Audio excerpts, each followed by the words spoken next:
if that's the case, I think that's great. I wanted to walk you through some of my background, how I ended up where I ended up, and then what you might do if you're a professor. And so that's the story here.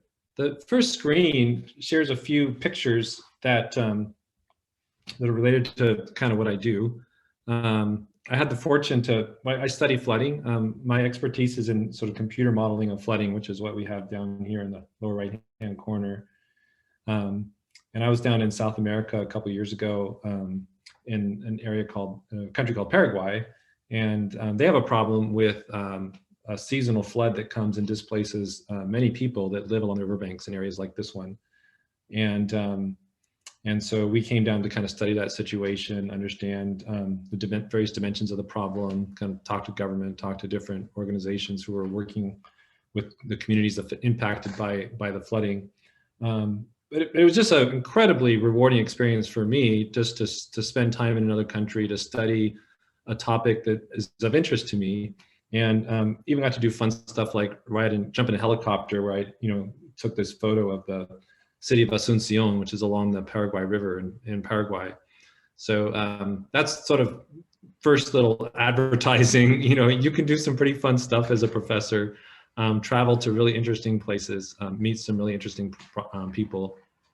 There's also the sort of the regalia side of being a professor, the pomp and circumstance, if you will.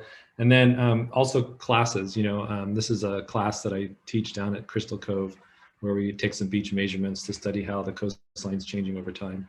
So those are some of the things that I do. And I think one of the biggest take-home messages here about being a professor is that it's an incredible opportunity to spend a lot of time doing something you really enjoy. And I really would wish that something all of you will find in your future, whatever that might be. And this is one career where you really are paid to pour all of your energy into what you find most interesting. Okay, so I want to kind of start with my story. Because I think everyone starts off as a little kid, and when you're a little kid, the world seems so big and complicated, and you wonder where you fit in. But eventually the pieces fall into place. I certainly never dreamed to be a professor, okay? So being a professor had never entered my mind as a young kid. I wanted to play baseball. This is me on my first baseball team. And that was 1979. And baseball was, I think, my favorite sport to watch. This was the Pirates who won the World Series that year. They had these really cool, colorful uniforms. And they sort of captured a lot of people's imagination. And so I grew up playing baseball. I just love the hats we had, the Kentucky Fried Chicken hat, and this was Bushwhackers Pirates. So the teams would be sponsored by some, town, business would kind of sponsor a team.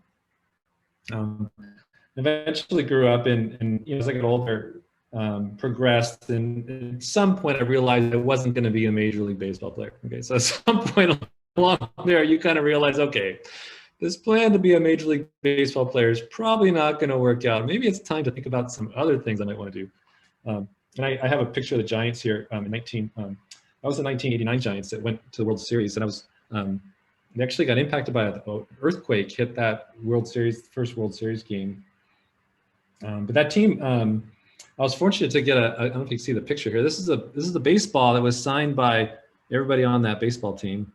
So some of your dreams sort of do come true. Sometimes kind of fun things happen. If you pour energy into something you like, you get a different kind of reward. Might not be a career, but it might be a souvenir. So then the next sort of career thought I had, and this is probably going to I hope make you laugh, is that, I think every young kid, when they saw the movie Top Gun, thought, oh, I'm going to be a fighter pilot or something like that. So if you have not seen this movie, please go watch Top Gun. It's like a classic movie. And I thought, oh, maybe I'll go to like the Air Force Academy. And Top Gun is about pilots in the Navy. It's not about pilots in the Air Force, but I had a seasick. I was always get seasick, so I wouldn't want to go in boats. I thought, okay, the Navy's not good for me, but maybe I could go into the Air Force, and that way I wouldn't have to go boats, but I could still fly airplanes. I thought, well, that would be great. I mean, I think if I talked to someone and got some real feedback, they'd say, you know what, airplanes are pretty bumpy too, and you might get sick on those things. So, but anyways, what held me up, so getting into the Air Force, I gave it some thought, but you have to get a letter of recommendation from a congressman or senator in order to go to one of the armed forces academies. And I didn't really know how to do that. And my parents didn't really help me do that. And so before I knew it, the idea of being like going to the Air Force Academy kind of fell off the radar. So I ended up doing something more practical, but it had a personal connection. Okay. And so the other thing I did growing up was, our family would go water skiing, and we'd spend a lot of time around, water. And I was just always fascinated by the way you could stand on water with skis, and maybe if you grew up in Southern California and you surf, you might find it kind of wild that you can surf on a surfboard, or maybe, even if you're snow skiing. But when I looked down at my ski going through the water, I would just kind of marvel at the way the water, created a wake, and how it seemed like, you just needed a very small, thin layer of water, and that's all you needed to kind of skim along the water. And I was also fascinated by these sort of wakes that came behind the boats, and you could go and jump over the wakes and stuff. So I kind of did a little bit of research and said, well, I'm kind of interested in water and these waves, and I saw these big dams where I go skiing. And so someone said, well, that's kind of civil engineering. Okay, so I thought, okay, well, so I had to piece it all together, and I had to make a college decision. I bet a lot of you are probably at the stage where you have to make some sort of decisions about what colleges you want to go to and what majors you want to apply to. And I wanted to share with you my mindset at that time. And I'm going to sort of also share with you how my mindset evolved. Okay. So my mindset at that time is shown here with this sketch of Brett's mindset. Although this version of Brett has a lot more hair. This is a younger version of Brett than the Brett we have today. But my feeling back then, and maybe some of you, is that I didn't feel I had a safety net. I didn't feel like there was any room for error in my life. I kind of felt like I needed to get a degree, okay? And if I got a degree, I figured I could get a job. And I thought if I get a job, I wouldn't die. That was kind of my thinking. And it might sound a little sort of morbid, but that was just the thinking of an adolescent young kid that didn't really know what the world was about, and just was kind of had a, set of like challenges going on in life, and no safety net. And so, okay, degree, get a job, and don't die. Okay, so that's Brett's plan. Okay, and civil engineering was like my plan. Okay, civil engineers, that's like a job. You probably get, probably can do okay. Okay, so that was the plan. And so I went off to Berkeley. I applied to a bunch of different schools. I ended up going to UC Berkeley. I didn't think I would get in, but I got in. I had some good grades in some areas, and some not so good grades in other areas. But this is the view from my dorm. This is a picture I took from my dorm room window. And I took up some new interest in, biking and camping and things like that. And, you start maturing. And then at that point, so I'm getting my first degree. Okay. And then I'm thinking, okay, next step is to get a job. Okay. But unfortunately, there was a roadblock. The economy was awful. Okay. So we were in a big recession. There weren't very many jobs. I was trying to get like a job as an engineer, and there weren't too many options, but people had encouraged me, like my professors at Berkeley had said, you should really consider graduate school. You'd really get a lot out of it. So I thought, okay, so I'll go over here and I'll get another degree and I'll learn more. And I felt at that time, I really didn't know that much. I think after you get your first degree, you'll realize you still don't know very much. so you want to know more. Okay, so I figure I'll get another degree and then I'll get a job. Okay, and then after I have a job, actually matured a little bit in my thinking. I was past this. Okay, I wasn't about dying. Okay, but I was thinking, okay, maybe I can enjoy my life. Okay, so now things are changing a little bit. I'm going to get another degree, then I'm going to get a job, then I'm going to kind of enjoy my life. Okay, so that was kind of the thinking.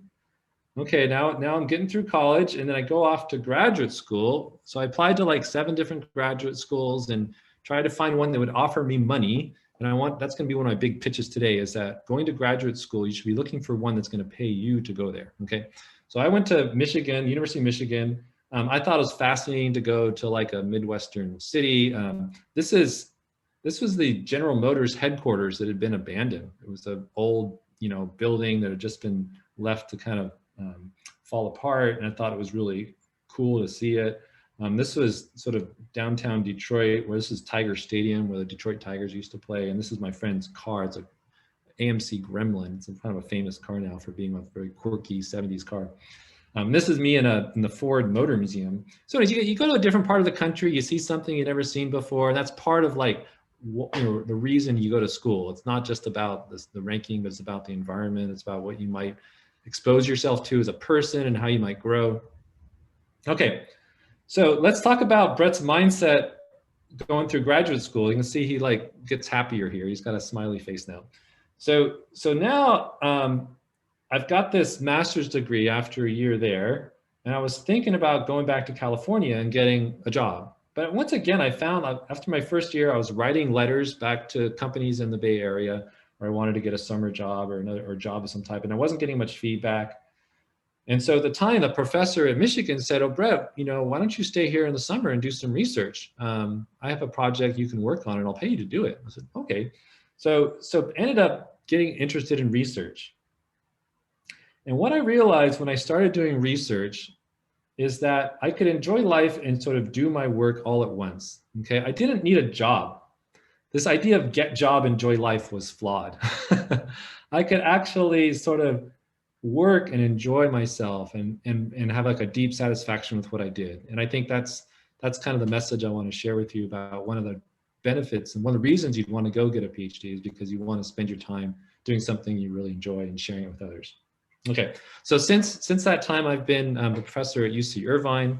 I teach classes and do research, and this is a picture of me with my daughter Gwen, who's a junior at UNI High School. And one of the great things about my job is I have the flexibility to go to soccer games and things like that, which are sometimes right in the middle of work hours. And if you're a professor, you just work around that. You just decide that's a priority, and you're not going to schedule meetings at that time. And if you have to teach, you're going to find someone to teach for you, and you're going to get there. So that's one of the joys of the flexibility that comes with being a professor. Okay, so now I wanted to kind of talk to you a little bit about degrees and knowledge, just to kind of give you a sense for like what a PhD is about. So I'm going to get a marker here. So right now, like you can think about knowledge having a breadth, many different topics, right? And obviously there's depth to knowledge. You can kind of go deeper and deeper and deeper in different topics. Okay, so if we're starting up here at the top, okay, that's kind of where you start your education, sort of the shallow parts of knowledge. And so as you work on your high school degree, you're sort of picking up a lot of topics here, at the sort of preliminary levels of knowledge. Okay, so then you get a little bit of everything, and maybe some areas you dig a little bit more, you take some AP tests and get a little bit more info in that area. Okay, and then you go off to college and you get like your first degree, and you're gonna major in something. And so your major is probably gonna be like over here somewhere, but then you might take some general ed courses or something out here, and you're gonna start getting a little bit deeper into this depth of knowledge, okay? Okay, then the master's degree is gonna take you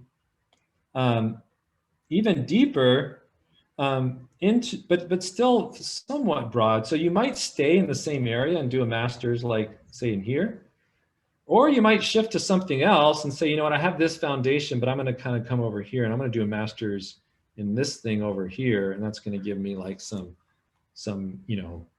more deeper knowledge in a certain area over there. So with the PhD, it's almost ridiculous the type of learning it is. It's so narrow. The idea is that now we're going to dive really deep, okay? And we're going to do something really, really narrow and deep. Okay, so when you earn a PhD, it's about learning to create new knowledge. Okay, you're trying to get down here to the frontiers of knowledge. Okay, so you're learning to create new knowledge, push the boundaries of knowledge outwards, and you can't do it everywhere. That's ridiculous. No one can do that, but you could try to get like one little spot where you're creating some new knowledge and learning to go from here to here, okay? Because that's kind of what the PhD is training you to do, okay? So if you have, and then one of the fun things about that I'm learning even now in my career, and I'm enjoying a lot, is that someone else is doing their PhD over here, and someone else is doing their PhD there, and someone else is doing their PhD there, and then trying to have conversations, around something that, where people have these different types of knowledge in different areas. it becomes really fascinating because people can look at problems and see them very similar problems, but in quite different ways. And that triggers all sorts of new opportunities for what we call like interdisciplinary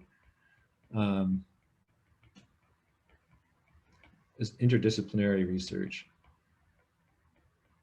Okay, so as we try to build these links between these different areas within a certain field, like environmental science has a lot of interdisciplinary work, and medicine has a lot of interdisciplinary. Many different fields are very interdisciplinary, and so there's all this excitement that comes from making these connections down here. So that's where a lot of the work is going on at universities now. People with these different domain expertise coming together and trying to look at things in a new way. Okay. So that's kind of like a little graphical depiction of different degrees and like how they kind of are structured with breadth and depth in different ways.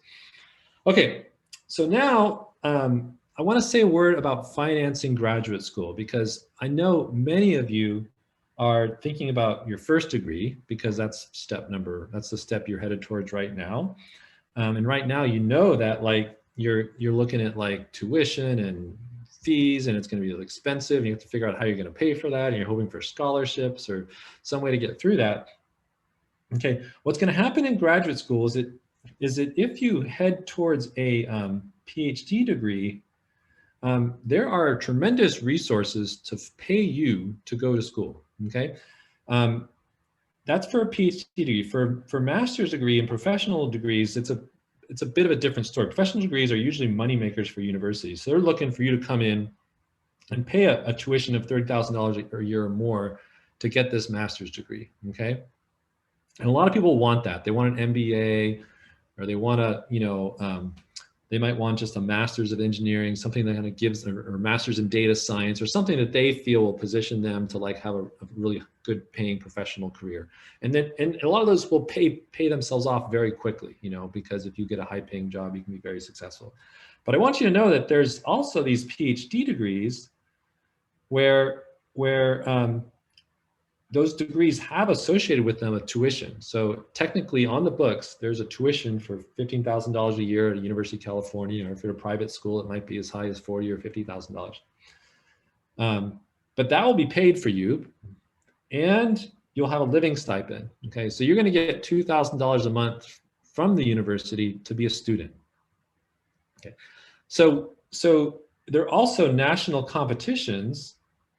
One is called the National Science Foundation Graduate Fellowship, which will give you a $35,000 stipend for the year, along with $12,000 tuition allowance. And they'll say that they're basically looking for the brightest, most motivated young people, especially from underrepresented groups, and also which includes women for a lot of the STEM fields. And so these are being awarded to like the top applicants. And once you have that, you can basically go to any university. Once you have that, that's your ticket. Universities would love to have you, because you can come in and you can pay tuition with that fellowship, and they would love to have you because they are looking for talented people like you, and to get involved in their labs and help them do their research. Okay. So anyways, I just wanted to kind of first of all communicate this idea that the financing situation is changed when you think about a PhD. Now, not everybody's gonna get funding. And what I would say is you don't wanna get a PhD unless you have your funding lined up, okay? So you need to kind of basically, the question is, how do you find a match with a university with a position that would fund you and take you on? That's where the work is done. But anyways, the model is quite different from undergraduate studies. Okay, so let's say we go ahead and we get our PhD, and now we're a doctor. What kinds of stuff can we do? Well, there's quite a number of different types of positions that are common for people who get PhDs. One is faculty positions at colleges, at universities. So I have a faculty position,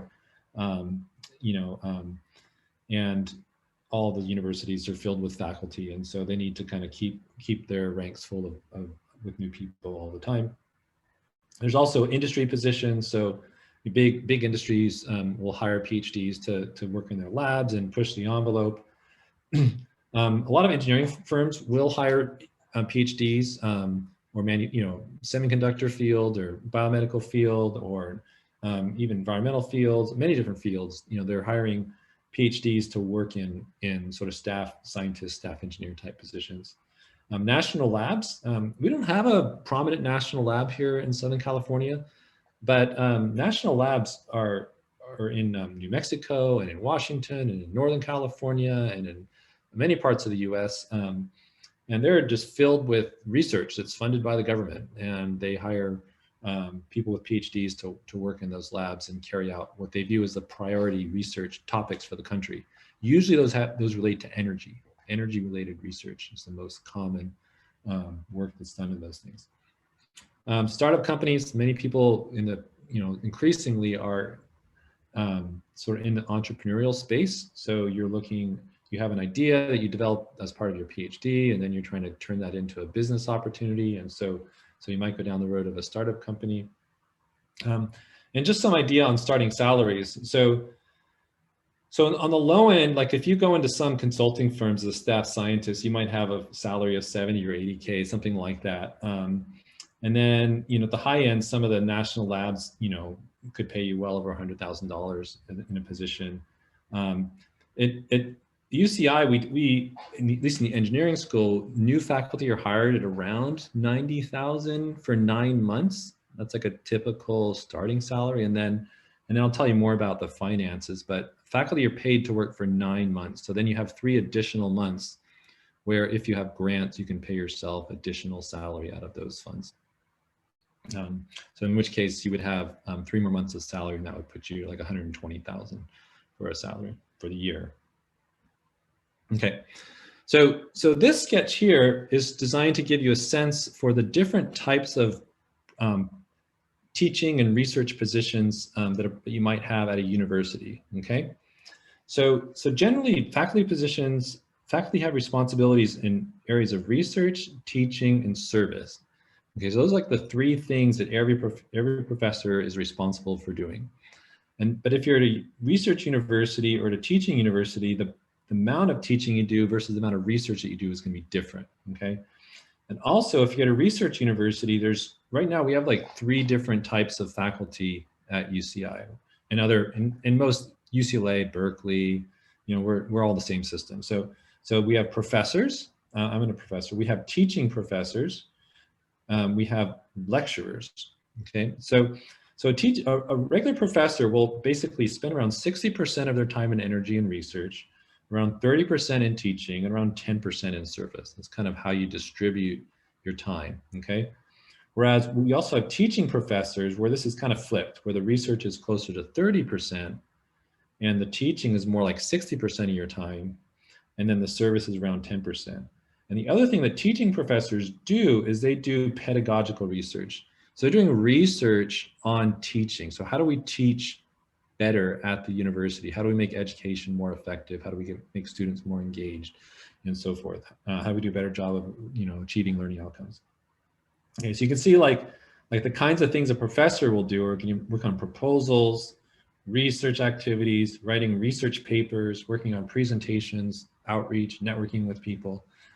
You might be involved in pedagogical research, but definitely as a teaching professor, you'll do all these things, and you'll be expected to do some pedagogical research as well.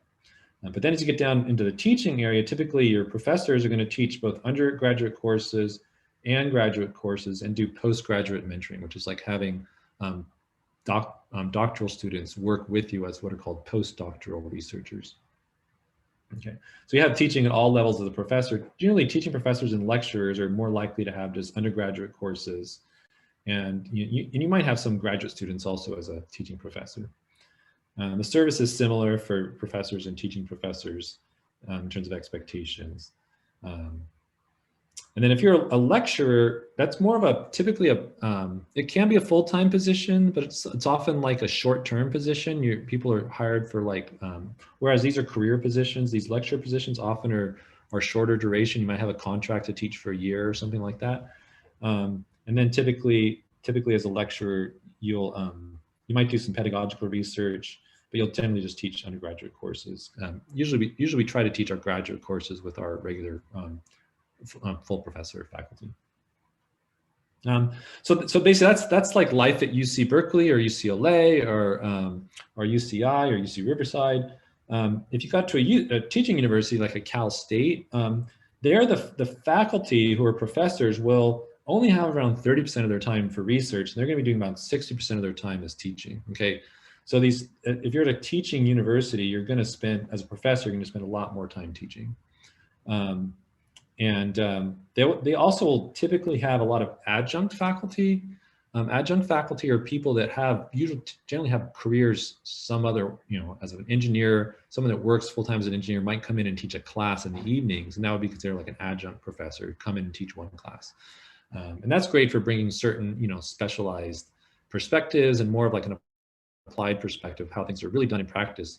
And that comes in with these adjunct faculty. Okay, so you can see that like all these different positions that you could be a professor with a PhD and sort of go at teaching or research in a lot of different ways.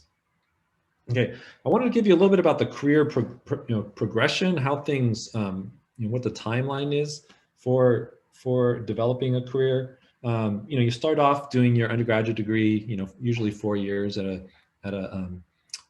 your first college. You might spend some time doing work, work somewhere for a little bit. You might not. Then eventually you're gonna apply to MS PhD program or a PhD program, and you're gonna get your graduate degrees, which might be just a PhD. If you're in the sciences, typically you just get a PhD. If you're in engineering, typically you get a master's first and then a PhD after. So you get both. Because the master's is usually the coursework part of it, and the PhD is more the research part of the graduate experience. Okay, so then after you've done 4 years undergraduate, 4 to 6 years graduate, when I finished my graduate degree, I went straight to an assistant professor position. I was fortunate, I suppose, in some ways and unfortunate in others, because these postdoctoral positions do give you a chance to really get your research more mature, develop it a bit. So as a postdoctoral position, you're going to be paid a salary of like $50,000 or $60,000 just to do research with a professor that advises you, and you might interact with some grad students, but you're spending all your time on research. You're trying to kind of develop your niche. Like, what are you known for? What are you good at? What's your expertise? And so, and after you do that for a little while, you then position yourself to compete for these very competitive faculty positions as an assistant professor. Okay, so then after you've done that for 5 years, after the 5th year, you have what's called a tenure review. So when you're tenured at a university, you have basically the commitment of the university to employ you for the remainder of your working career if you want to stay there. It's a big deal to get tenured at a university. And so in order to get that, you have to do really strong work, and then go through a review process where they take your case, you prepare like a case showing everything you accomplished, and they send it out to the best professors in your field across the country. And they say, what do you think of this stuff? Okay. So the way we do it at the university is say, look, this person's trying to be good in this area. And so we send it to everybody in the country that we think is good in that area. And we ask them for external letters and say, what do you think? Did they create new knowledge? Did they do good work? Were they good teachers? Did they move the needle at all? Did they have any impact? And the letters come back, and then we look at them and say, this is person we want to keep here or not. And at the University of California, most faculty are tenured after going through that review process. I think the number of people that aren't tenured is around 10%. So then you become an associate professor once you've gone through a tenure process. That lasts around 6 years or so. After the 5th year, you can go up for another review, which is called the full professor review. Once again, they take your work and they say, this is what the person's accomplished. They send it out to experts around the world. They ask for feedback on this person. If it's strong, then we can move them up to the final rank here, which is called professor. Okay, so that's kind of the arc of like the career progression. So you can kind of see the amount of time it takes. So I want to share sort of rewards of the job. And first, just pursuing your curiosity is an incredible reward. To find something that's interesting and be given the time and energy to spend time with that is just I think it's a privilege. And so that's an incredible reward. And that's sort of to double down here, just pouring your time into topics that interest you. But also it's like sharing you know, what you find interesting with others, and that's another reward as well. You know, I'm increasingly, and a lot of people are increasingly building teams around shared interests. Okay, so these interdisciplinary teams where I'm now working with people in physical sciences and people in social sciences, and we're trying to get our heads around flooding and, like, you know, why flooding is getting worse, and how we think about measuring how bad it is, and what can we do about it, and whether what we do about it is fair and cost effective, and those sorts of questions. So we need people with different expertise to be able to have those conversations. And so that's really a fun thing to be doing. But we also get to introduce undergraduate students to, you know, to fundamental topics through the lens of what we do. Okay, so I can, as experts in a field, I might teach something like fluid mechanics, which is a fundamental course for many different fields, but I can bring my own, like, you know, perspective on fluid mechanics based on my work, and try to draw connections to interest students in what we're learning. We also have this privilege to mentor graduate students, so people who are trying to get a PhD, and to take them through this process of becoming independent researchers. That's kind of what we're doing as a professor with our graduate students. We're trying to take them from someone who's now covered the fundamentals to someone who now can be an independent researcher, someone who creates new knowledge. And lastly, flexibility. I think it's one of the big rewards of the job. Okay. I want to also share with you the idea of a research paper, because this is where we spend most of a huge amount of our time as faculty members with our students. We really, in fact, we teach our students to write research papers that can get published. And if you, most graduate students at UCI, and it's in our program, we strive to help each student be a co-author of 3 research papers. And the first paper you write with them, oftentimes you're doing a lot of the work, but you're showing them the way, you're giving them lots of feedback, they're seeing how it works. The second time, they're taking more of the responsibility, and finally, usually the last paper they work on, they often are in a position to really run with it. And you don't, as an advisor, you don't have to do as much work to help them get through that. But research papers are really the currency of our field. This is how we measure what you're an expert of. This is how we demonstrate that what you're doing is original and rigorous. And some of the elements of the paper I wanted to note. First of all, when we start a paper, we try to build a rationale for what we're doing, and everything we say we have to cite. Okay, so we can't just say what we want to say.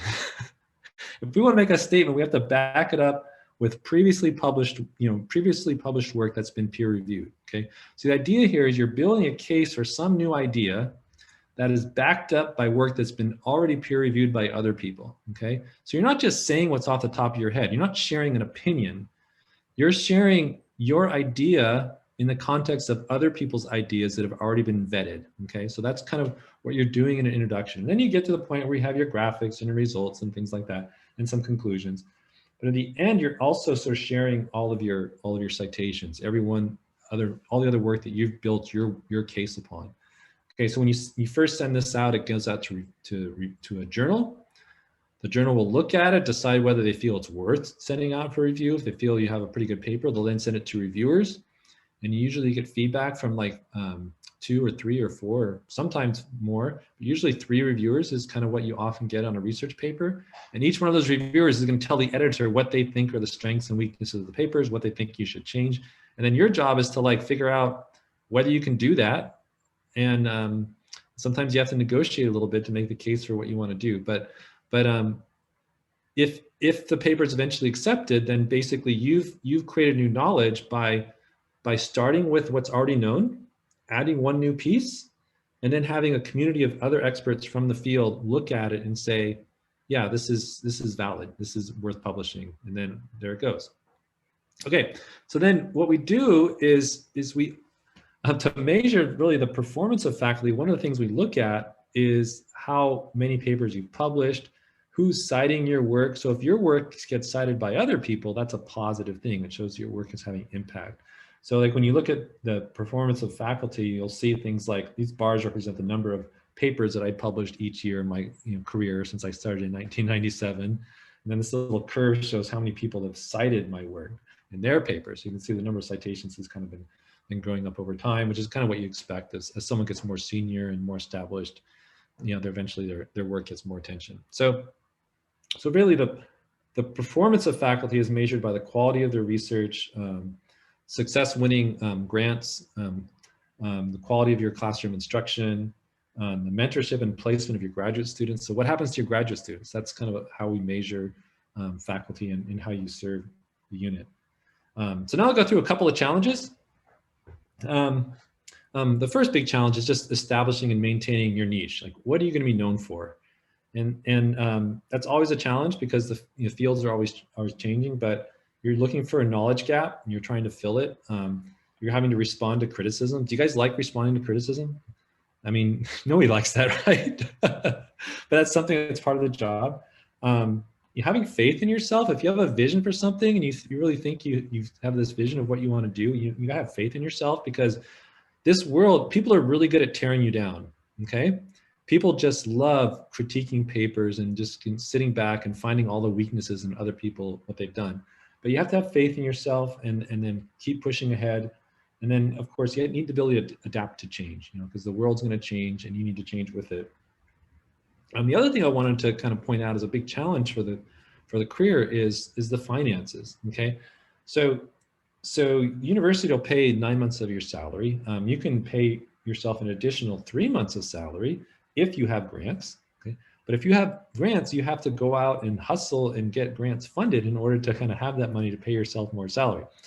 Okay, so that's part of what we call maintaining an externally funded research lab. And that's something professors are expected to do.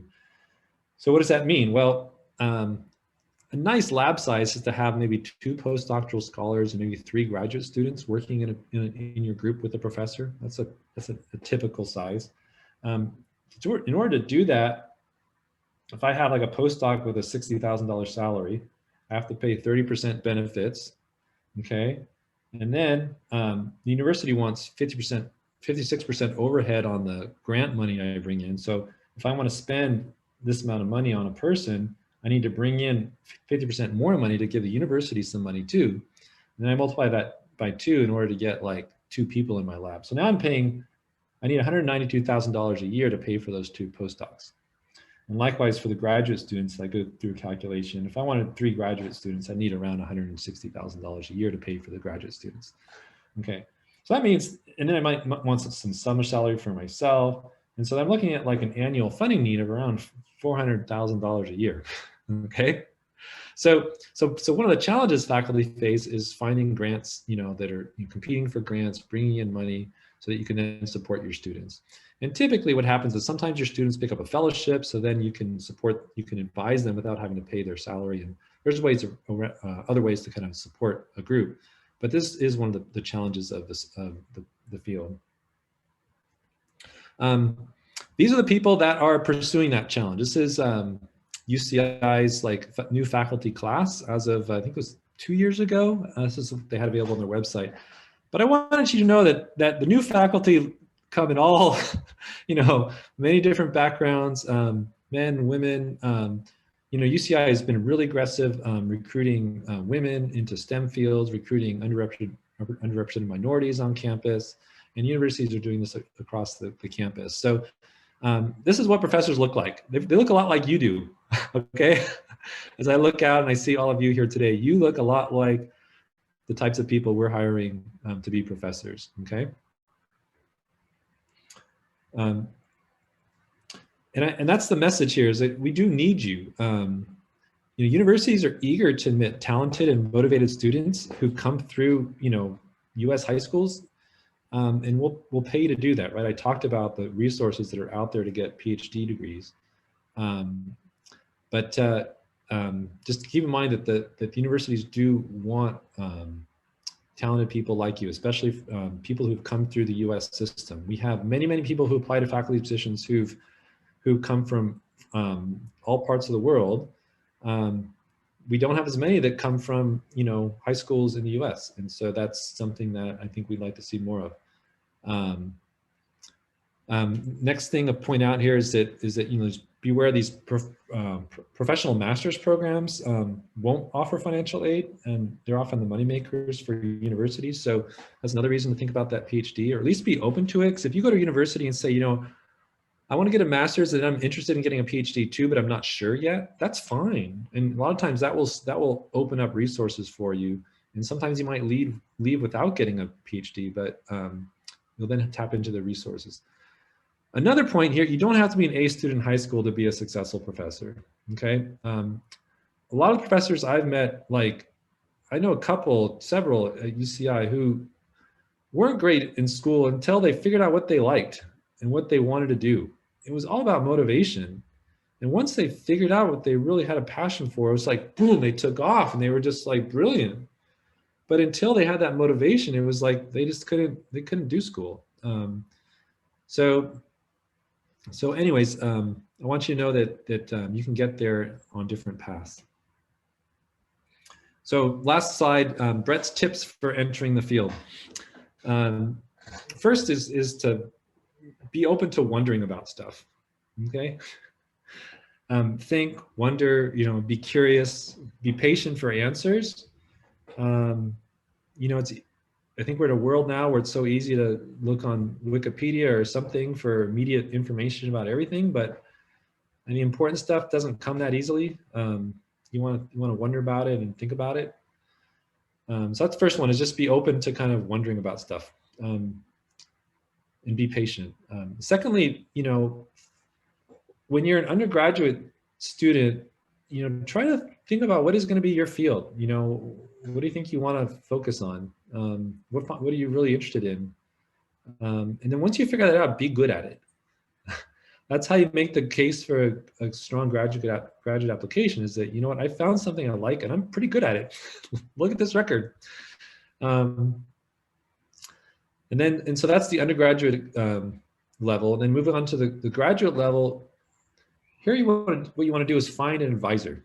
Okay, you need to find a professor, probably somewhere in the US, maybe international, somewhere in the US, who is an expert in what you want to know. Okay, getting a PhD is a pretty personal thing. You're going to have a one-on-one relationship with one professor that's going to shape you into the next, you know, level of your life. Who's that going to be? Who's going to get the privilege of doing that? That's a big responsibility. And you're going to pour your trust into one person. So shop around, see who's out there, see who's got labs doing what you think you want to do. You know, send in applications to half dozen or so places, and then see who comes back and offers you a spot. Okay. Most professors take on around one student per year. Okay, so if you're, you know, have an area and there's 5 or 6 people that do what you want to do, and they're each taking on one student, that means there's 5 spots, right? But you'd be amazed at like how many different little niches there are out there, and there is a spot for you. So I want you to know that it's just about finding the right match. And the last thing is just to work hard and strive to be independent. Professors really enjoy learning from good students, and that's what happens in a PhD, because your job is to dive down, and you're going to uncover some stuff the professor didn't know, and he's going to talk to you, or she's going to talk to you about that. And that's what we really enjoy. So we really enjoy meeting with students who stretch us, and so on that note, I'm happy to sort of take questions and chat with you. I hope this gave you a little sense for what being a professor is kind of like, and how you get there and why you'd want to get there.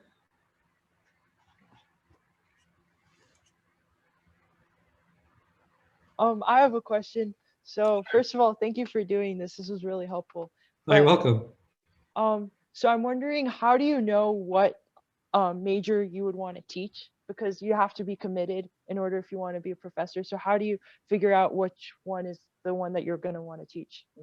Okay, so so your teaching will just happen once you're an expert of something. Okay, so don't think about it as what you want to teach. Okay, think about it as what you want to know.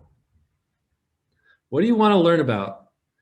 And it takes a while. You know, I didn't know as a high school student. I just kind of, as a high school student, my mind was like, ooh, water skiing is kind of weird. I jump over the water and the water flies under the ski in kind of a fascinating way. That's where my head was at, okay? Okay, so then after I took some courses at Berkeley in fluid mechanics and in water resources, I started sort of seeing the theory that went along with that. And I thought, okay, it was a little bit, didn't answer all of my questions, but it channeled that curiosity into something that was really productive. And then once I kind of knew that, you're asked to teach what the department needs you to teach, so if you have a certain expertise, they have like a set of courses that need to be taught, so I think of teaching as like, you want to have a menu of things you can teach, and but think about that menu is just going to be based on the sort of the passions and the interests that you have, that are driven mainly by your curiosity and your research.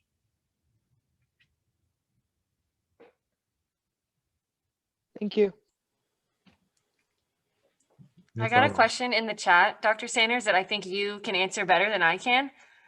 Says, if I wanted to study under a professor, how do you start doing that now? Is it like a high school / undergraduate student?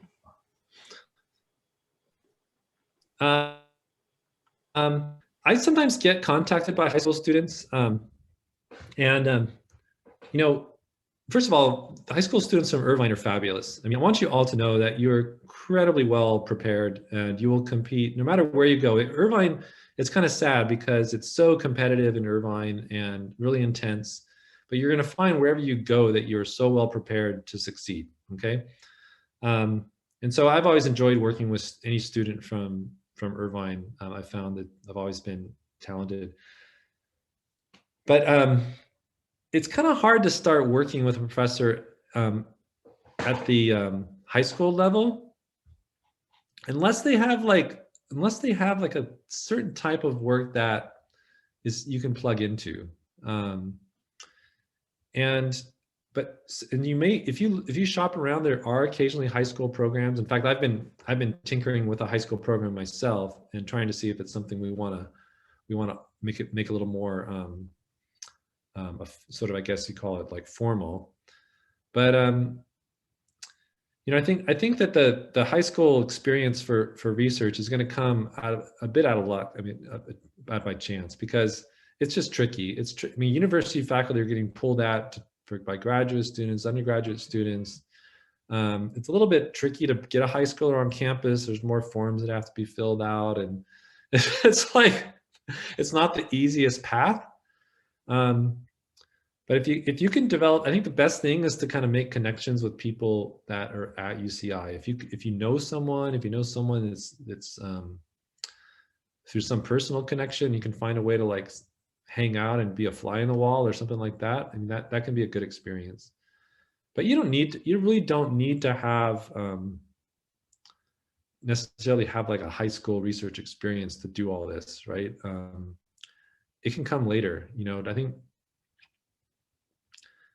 I don't know if that's an answer that you wanted to hear, but it's I think the truth is that you need to get close to professors, as you get further along in your studies. There could be benefits. I'm not saying it's not beneficial to be involved at the high school level, but I think high school students tend to be very, very, very busy. It's very difficult to kind of make for faculty to kind of put into time into making time for a high school student, and then you kind of, when a faculty member puts time into someone, like he or she is looking for someone to turn around and kind of in exchange bring something back to the lab, and it's hard for them to do that without because they're so busy with all their homework and all their assignments and everything else.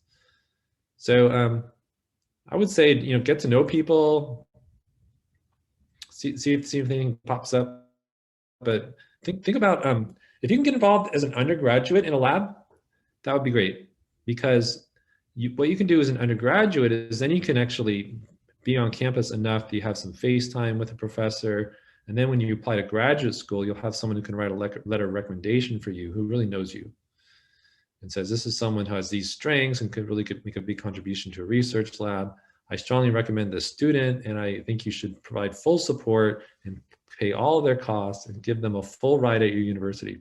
That's what you want.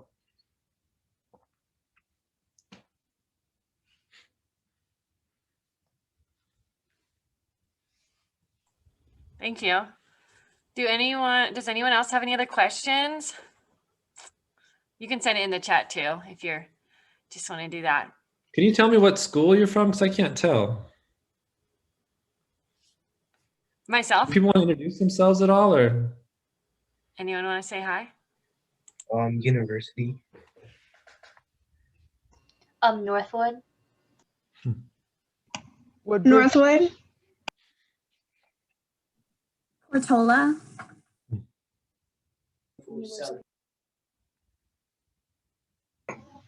University High. So tell me one thing that surprised you about my presentation.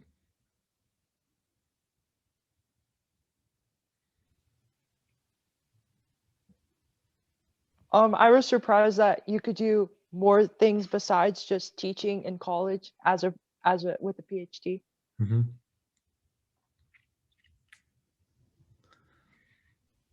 Yeah, and I was also surprised that you can sometimes get paid for doing a PhD. Not sometimes, most of the time. Okay. Most people get a PhD are paid to do it, okay? So it's easier in STEM fields for that to happen. If you're in humanities, you will also be out there looking for funding. You'll be writing many proposals for fellowships and things like that. So in the humanities, you're always writing fellowship proposals to try to fund you, because the colleges generally don't have grants. Like the faculty don't apply to grants. They just focus on their field and they do their work, and the students are kind of a little more independent in the humanities and also the social sciences. But you get into a STEM, more the STEM fields, the faculty have these research labs, which, you know, faculty get projects funded with a big grant and they need people to do the work. And so students need to come in and like do work for the professor, okay? So you're not getting paid to do, just to kind of read books. You're getting paid to do the work. The professor just got funded from the latest like competition at the National Science Foundation, okay? So you're being thrown into like this cutting edge stuff that just got funded, and everyone around the, you know, the committees across the US just decided it's really important new research that should be done.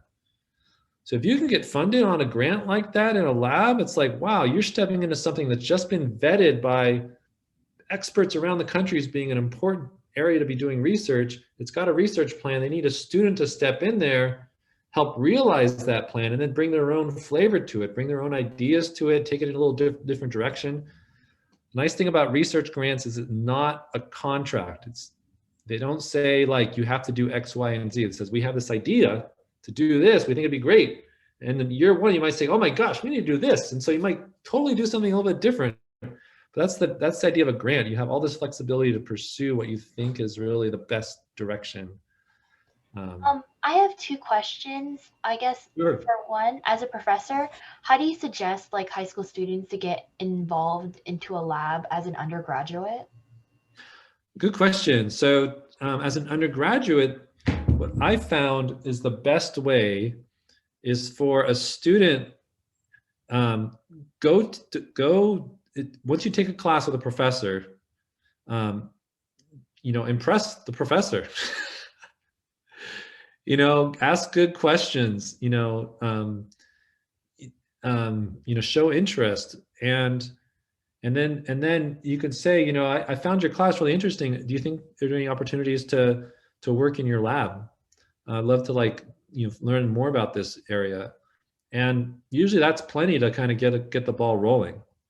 I really like students that come to me with like a vision of what interests them.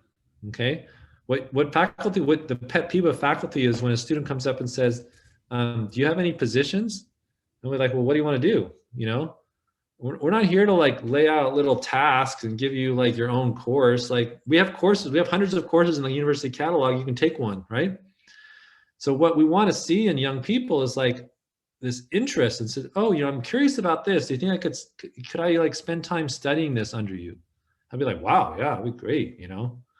Or I could say, no, but you know, if you did this, we're working on this other thing that's kind of related to that. And if you want to get involved in that, I could help you out there. So all of a sudden you bring like a direction, you bring a vision, you bring like some interest. You're not just there like looking for like a little handout. Here's a cookie, you know? That's what we love in like in students, is those people that have like a little bit of a direction of their own, a little bit, almost a little chip on their shoulder, like, you know what, I'm here to like educate myself, and I have this idea and I need some guidance. You know, those are great students. Are you like suggesting that we like email professors that we are interested in, like, I guess, their topic, and say, I like what you're doing. Here's what I would like this. I'm interested in studying. Can I study in a lab under you or something? Yeah, you could do that. Or, you know, the other thing that professors appreciate is when you take the time to look at their published research and you see what they've been working on. Okay. So let me show you like how you can do that. Most do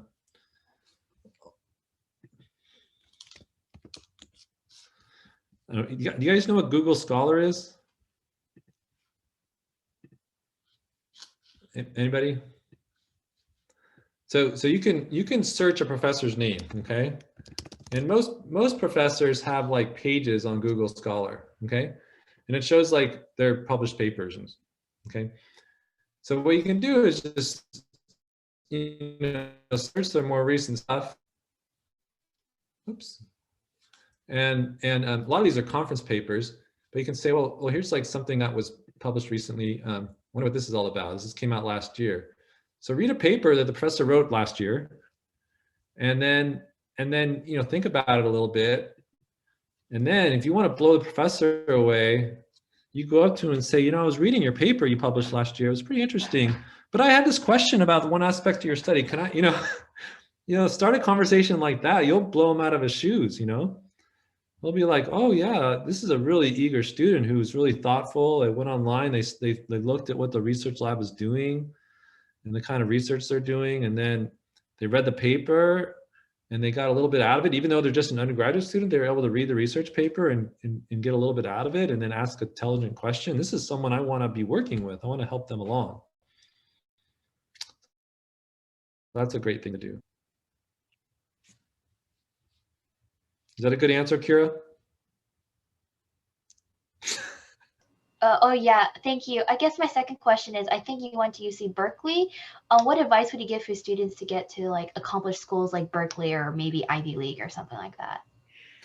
Well, I don't know. I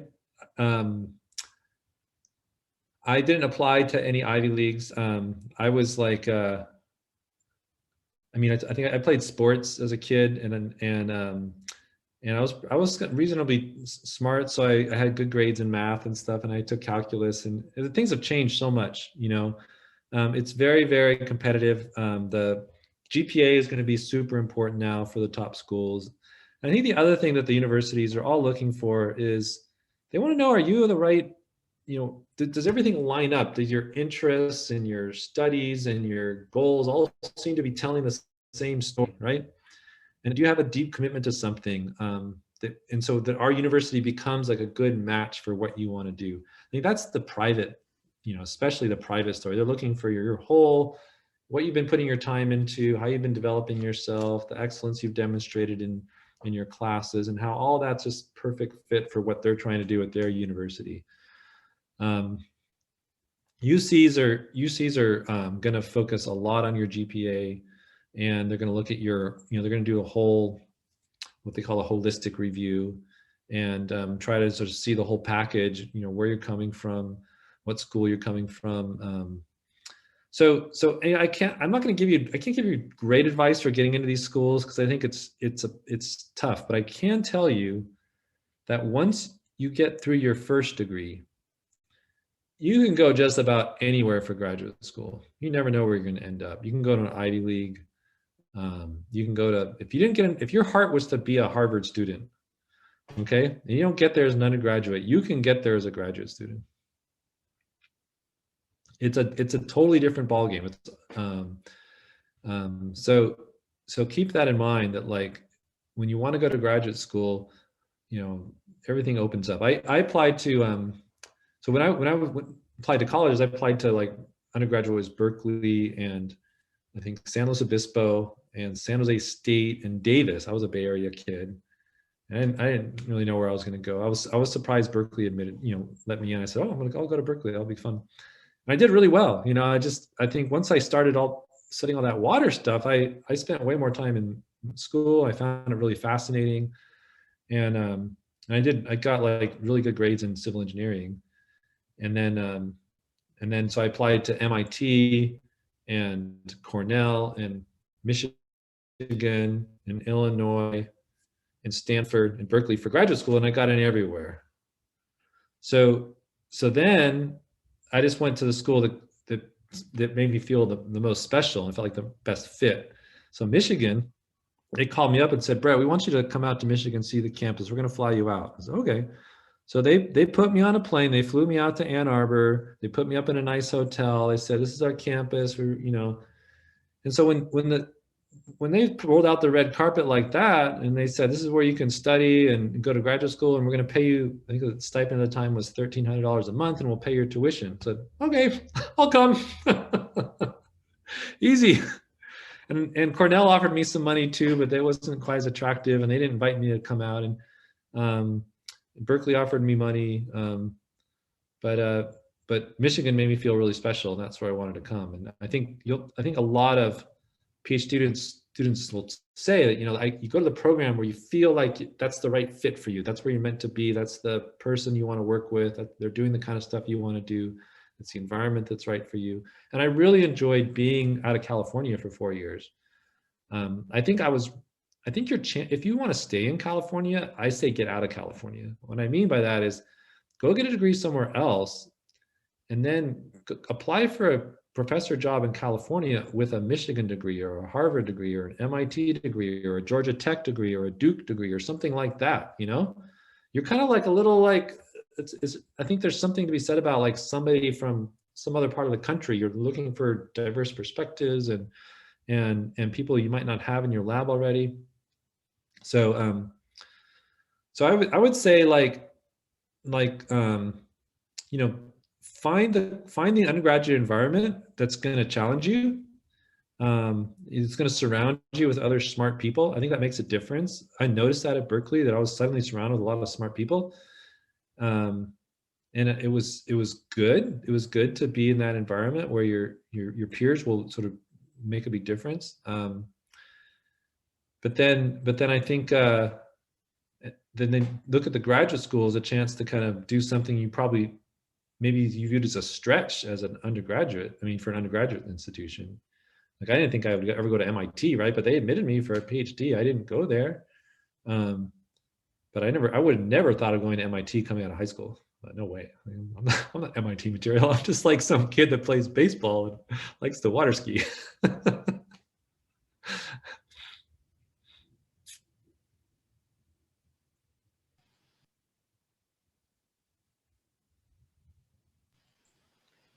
And yes, so I also have a question. So since high schoolers are so busy during the school year, is it possible to apply for like internship positions or lab positions during the summer when there's more time? It is. Yeah, you can apply. You can write to UCI professors and see if they have any opportunities. You know, it's always worth a try because. But I just want to say, I just don't get your hopes up because it's tough to get people to open up their door and to sort of create an environment for you, because basically they're going to have to spend, unless they've already laid out a curriculum of some type they can easily plug someone into. And maybe there's some people like that, but it takes, like, I don't want to take on a student unless I feel like I get something out of it and they get something out of it. Okay. And at a university, I also have this, like, and a lot of people have this, well, whatever you do should just be somehow original. You know, so I don't want to give you a book and say, you know, okay, read this book, it's interesting, and we'll call that an intern. That's no fun. You know, that's not real experience. So we want to find a question or a topic that is, you know, fresh and timely and something that, you know, would be viewed as being like scholarly. If you went to have a conversation with someone else in the hallway and they said, hey, what are you studying this summer? And so, oh, I'm working in the lab, and they're interested in this material, and I'm kind of working on this new crystalline structure, and it's going to make this material a little stiffer. I don't know. I'm just making up stuff. So, but that's you don't go just to kind of go, and you want to go and like have some cool experience, you know? So it's just, I'm just saying, if you can get that, awesome. why not give it a try? You know, Okay. why not, you know, give it a whirl? And especially if you could find someone doing something that interests you.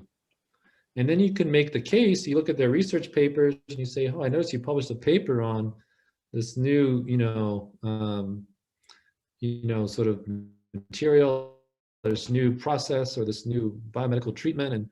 And so I've been thinking about that, and, you know, could I spend some time this summer on that? You know, so all of a sudden you're not there looking for something like a, you know, resume padding experience. You're actually genuinely connecting with that person. So give it a try and see what happens. I just want you to have, like, you know, realistic expectations that if someone does respond, then that's awesome, and take advantage of it. Okay.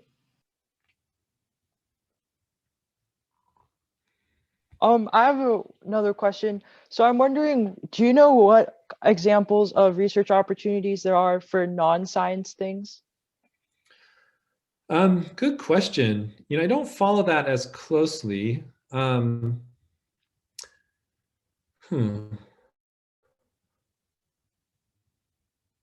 I guess when you say non-science, are you thinking about arts and humanities, or? Yes. Yeah, I'm just not as familiar with those areas, but you could start with some Google searches and say, you know, summer research, high school, enter the field you're interested in and see what pops up. Okay, thank you. Yep. There's also, I mean, there's been also a movement at the universities to offer more, like, you know, fee-based programs. So, you know, there might be some fee-based programs that you feel are really fascinating and well worth your time. And we do have some really good programs like that. It's different than a research experience, but it is like an experience to be on campus, or maybe be remote. And so to be exposed to some ideas that are, you know, and to meet some faculty. But usually those programs are going to be run by, like, a graduate student or a staff person. You probably won't spend much time with the faculty, and that might be okay. You might not want to be, you know, spending all your time with, you know, professor. Sometimes it's more fun and easier to relate to, like, other students and just have, like, an opportunity to be on campus. So if you're looking for an opportunity just to be on campus and to be part of a university for a little bit, there are like UCI has offered a program called, like, Fab Camp in the past, and some other, like, high school type programs that offer different types of, you know, preparation experiences. Just to piggyback off of that, I don't know about the other high schools, but we, at Portola, we advertise all those types of things. So your counseling departments at the other high schools usually will advertise if we have any, like, knowledge of summer programs, whether they're fee-based or not, but we do get a lot of those types of things. So not necessarily research, but kind of a fine line. So just chat with your counselors or counseling department, because I know we send that out every year with a whole big list of all sorts of fields, STEM, health, you know, arts, etc. So be on the lookout or talk to your counselors at your site, okay? Do any of you guys have any other questions? I'm going to share my screen real quick with another QR thing. And then if you don't have any other questions after you guys, present. After you guys fill this out real quick, then you're free to go unless you have any questions. But thanks for joining us, and hopefully you guys learned something and are inspired. So go ahead and fill it out real quick and then enjoy the rest of your guys' day. Nice to meet all of you or see all of you. If you ever have any more questions, you can send me an email, okay? Thank you so much for your time. Okay, you're welcome. Thank you so much. Bye, guys.